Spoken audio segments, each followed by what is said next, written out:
नमस्कार, मैं प्रतिमा पांडे। हमारे व्रत और त्यौहार में आपका बहुत बहुत स्वागत है। आज हम आप सभी को श्रावण माह की अमावस्या तिथि की जानकारी देंगे कि श्रावण अमावस्या तिथि कब शुरू होगी, कब समाप्त होगी, इस दिन कौन से वो शुभ योग का निर्माण हो रहा है तथा इस अमावस्या को हम ऐसा क्या करें कि देवी देवता के साथ साथ हमारे पितृ भी प्रसन्न हो।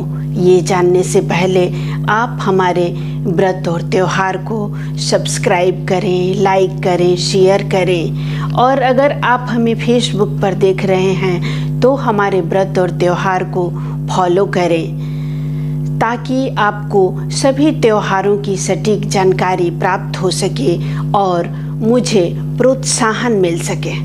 हम सभी के लिए सावन महीना बहुत ही खास होता है।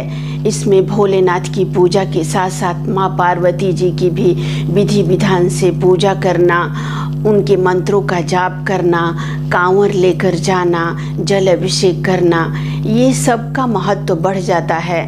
तो इस महीने में आने वाली सभी तिथियों का भी बहुत ज़्यादा महत्व होता है। इसीलिए सावन महीने के प्रत्येक सोमवार और सभी तिथियां बहुत ही महत्वपूर्ण मानी जाती हैं। हम सभी जानते हैं कि सावन महीना भोलेनाथ का अति प्रिय महीना होता है। इस महीने की अमावस्या को श्रावण अमावस्या या हरियाली अमावस्या के नाम से जाना जाता है। हमारे पंचांग के अनुसार 2024 में श्रावण माह की अमावस्या तिथि 3 अगस्त को दोपहर में ही 3:50 पर अमावस्या तिथि शुरू हो जाएगी और 4 अगस्त को दोपहर में 4:42 पर अमावस्या तिथि समाप्त हो जाएगी। उदया तिथि का ध्यान रखते हुए हम सभी लोग स्नान, दान, पूजा, तर्पण ये सभी कार्य हम 4 अगस्त के दिन करेंगे। लेकिन अगर अमावस्या तिथि की रात को अगर कोई दीपदान करना चाहता है तो वो 3 अगस्त के रात में भी कर सकता है, क्योंकि अमावस्या तिथि का रात में ही ज़्यादा महत्व होता है। 2024 में अमावस्या तिथि बहुत ही महत्वपूर्ण है क्योंकि इस दिन सिद्धि योग का निर्माण हो रहा है। साथ ही साथ इस दिन पुष्य नक्षत्र भी है जो बहुत ही पूजा पाठ, जाप ये सभी धार्मिक अनुष्ठान के लिए पुष्य तिथि बहुत ही शुभ है।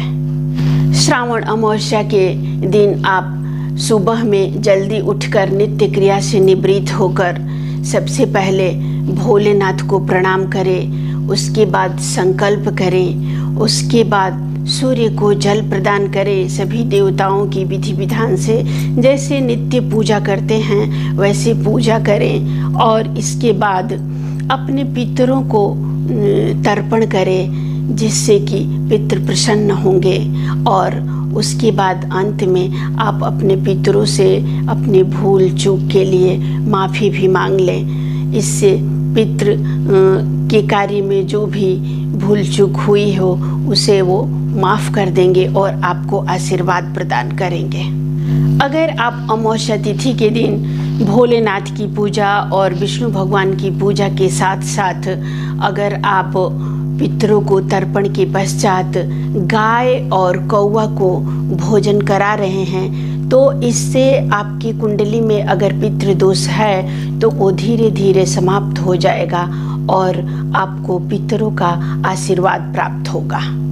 अमावस्या तिथि के स्वामी शनि देव हैं, इसलिए अमावस्या तिथि के शुभ अवसर पर आप अपने पूजा घर में सरसों के तेल का दीपक जलाएं और उसमें थोड़ा सा आधा चम्मच काला तेल डाल दें। इससे शनि देव प्रसन्न होते हैं और आपकी कुंडली में शनि देव मजबूत होंगे जिससे आपको शुभ परिणाम प्राप्त होंगे और उनका आशीर्वाद भी प्राप्त होगा।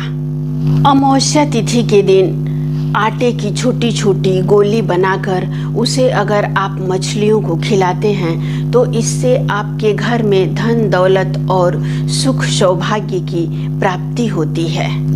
श्रावण अमावस्या तिथि पर देवी देवताओं की पूजा के साथ साथ पितरों की भी आराधना करनी चाहिए। इस दिन आटे का दीपक बनाकर उसमें बाती और घी डालकर और उस दीपक को अगर किसी पवित्र नदी में प्रवाह करते हैं तो इससे आपके पितृ प्रसन्न होते हैं और माता लक्ष्मी की भी कृपा बनी रहती है। ये कार्य आप सभी अमावस्या, सिर्फ सावन अमावस्या नहीं, मैंने जो भी उपाय बताए हैं वो उसमें से कोई भी एक उपाय आप प्रत्येक अमावस्या तिथि पर कर सकते हैं तो ये आपके लिए बहुत शुभ होगा।